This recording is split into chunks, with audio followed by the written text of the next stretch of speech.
हैदराबाद की मसरूफ गलियों में एक छोटा सा सादा सा फूड स्टॉल था जिसका नाम बिरयानी बलेस था।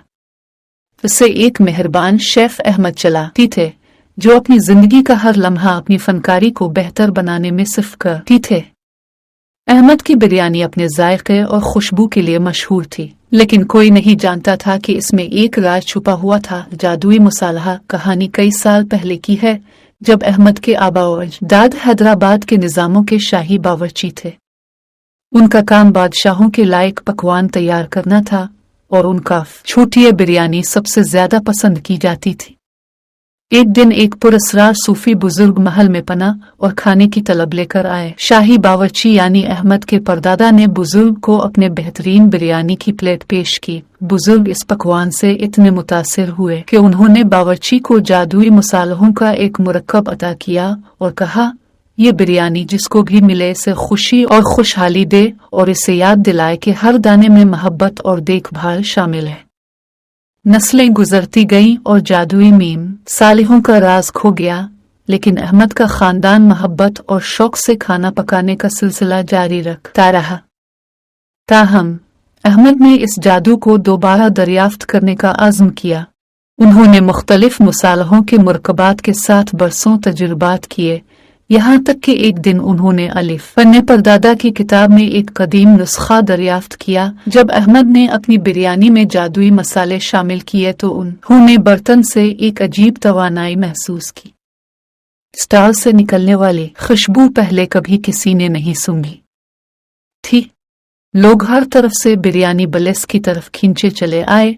इस नाकाबिले मुजाहमत खुशबू से मुतासिर होकर सबसे पहले जिसने इस जादुई बिरयानी का जायका चखा वो एक नौजवान पेशावर रोहन था, जिसने अपनी मुलाजमत खो दी थी और अपनी जिंदगी का मकसद तलाश करने में नाकाम हो रहा था।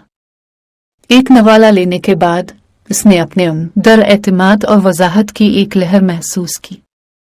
इसने अपना कारोबार शुरू किया जो खूब तरक्की की, और वो कभी इस जादुई बिरयानी को नहीं भूला जिसने उसकी जिंदगी बदल दी थी। जादुई बिरयानी की शोहरत तेजी से फैल गई और जल्द ही लोग दूर दूर से अहमद की तख्लीक का जायका चखने आने लगे। एक जोड़ा जो तलाक के दहाने पर था बिरयानी की प्लेट के ऊपर दोबारा मोहब्बत पा गया, जबकि एक ग्रुप जो बरसों से जुदा था गर्म गर्म बिरयानी की प्लेट पर दोबारा मिला। वक्त गुजरता गया और अहमद का स्टॉल उम्मीद और खुशी की अलामत बन गया जिसके दिल में जादुई बिरयानी थी। लोग सरगोशियां करते थे कि बिरयानी का जादू सिर्फ मसालों से नहीं बल्कि अहमद की मोहब्बत और देखभाल से भी है। एक दिन शहर पर एक बड़ी मुसीबत आई और लोग मायूस हो गए। अहमद जानते थे कि उन्हें कुछ करना होगा।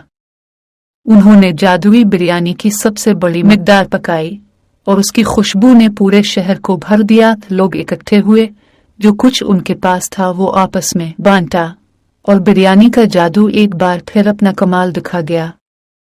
शहर में खुशी और उम्मीद की फिजा पैदा हो गई और जल्द ही मुसीबत पर काबू पा लिया गया और इस तरह जादुई बिरयानी की दास्तान जिंदा रही, जो खाने, मोहब्बत और कम्युनिटी की तब्दीली की ताकत की यादगार बन गई।